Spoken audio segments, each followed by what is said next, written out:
গণ অধিকার পরিষদ বরিশালের হামলার ঘটনায় তারা একটা বিক্ষোভ সমাবেশ করছে।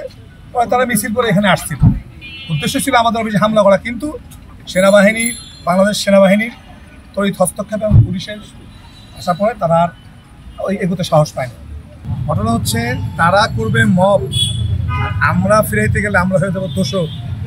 কেমন রাজনীতি আমার মাথায় আসে। নিষিদ্ধ বাতিল ওরা চাইতেই পারে, কিন্তু আমাদের রাজনৈতিক জাতীয় পার্টির শিকড় অনেক গভীরে। এই পার্টির প্রতিষ্ঠাতা সাবেক সেনাপ্রধান, সাবেক রাষ্ট্রপতি পল্লীবন্ধু হোসেন এরশাদ। আমরা সরকারে ছিলাম, আমরা বিরোধী ছিলাম, আমরা সবসময় জনগণের পক্ষে ছিলাম এবং প্রতিটা নির্বাচনে সাংবিধানিক ধারাবাহিকতা রক্ষার জন্য প্রতিটা নির্বাচনে যদি দোষর হয় তারা ব্যাখ্যা দিই, তারাও তো দোষ।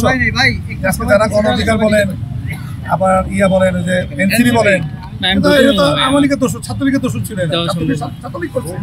আমাদের ছাত্রলীগ করি নাই, আমরা জাতীয়বাদী করি। আমাদের একটা আদর্শ নীতি আছে, সেই অনুযায়ী আমাদের দল চলে। আমাদের মাননীয় চেয়ারম্যান GM কাদের মহোদয় গত জুলাই আন্দোলনে প্রথম দিন থেকে ছাত্র আন্দোলনের পক্ষে ছিলেন।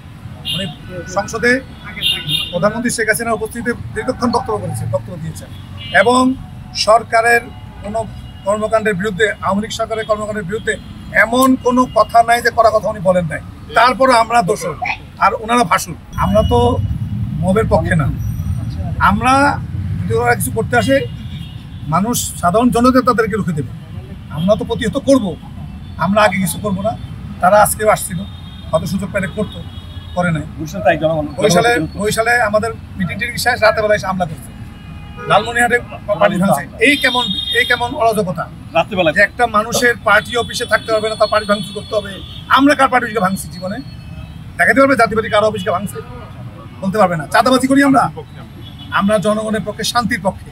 মবের বিরুদ্ধে আমরা। এই মবটা চিরতরে বাংলাদেশে বন্ধ হতে হবে। এই মবের কারণে শুনেন, সংঘাত জন্ম দেয়। সংঘাত কখনো ভালো ফল আনতে পারে না, সোজা কথা। এই সংঘাত বন্ধ করতে হবে। আমরা সংঘাত চাই না। আমরা শান্তিপূর্ণ পরিবেশে বাংলাদেশে রাজনীতি করেছি, রাজনীতি করতে চাই। রাশেদ খান শিক্ষিত একটা ছেলে, শিক্ষিত ছেলে হয়ে যদি হয় কথাবার্তা বলে, আইন হাতে তুলে নেবে, তার ব্যাপার। আমরা আইন হাতে তুলে নিতে চাই না।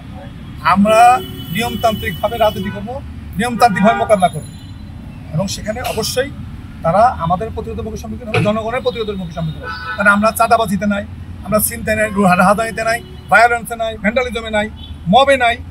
জনগণ সব দেখতেছে। জনগণ তো বোকা না, জনগণ আগের মতো বোকা না। জনগণ সব দেখতে কি করছে। রাশেদ খানের উদ্ধত্তপূর্ণ বক্তব্য, আরও কিছু আমাদের রাজনীতিক আছে, তাদের বক্তব্য মানুষ দেখতেছে এবং ঘৃণা করতেছে। আপনি যান ফেসবুকে যান, তাদের বক্তব্য যখন দেয়, তাদের প্রতি কীরকম ঘৃণা মানুষ উদ্গীরণ করে। তাদের এই মব ভায়োলেন্সের বিরুদ্ধে, তাদের এই উদ্যোক্তার বিরুদ্ধে আমরা জনগণের পক্ষে থেকে জনগণকে নিয়ে আমরা রাজনীতি মোকাবিলা করব। খবরের কাগজ, নিখাদ, নির্ভীক, নিরপেক্ষ।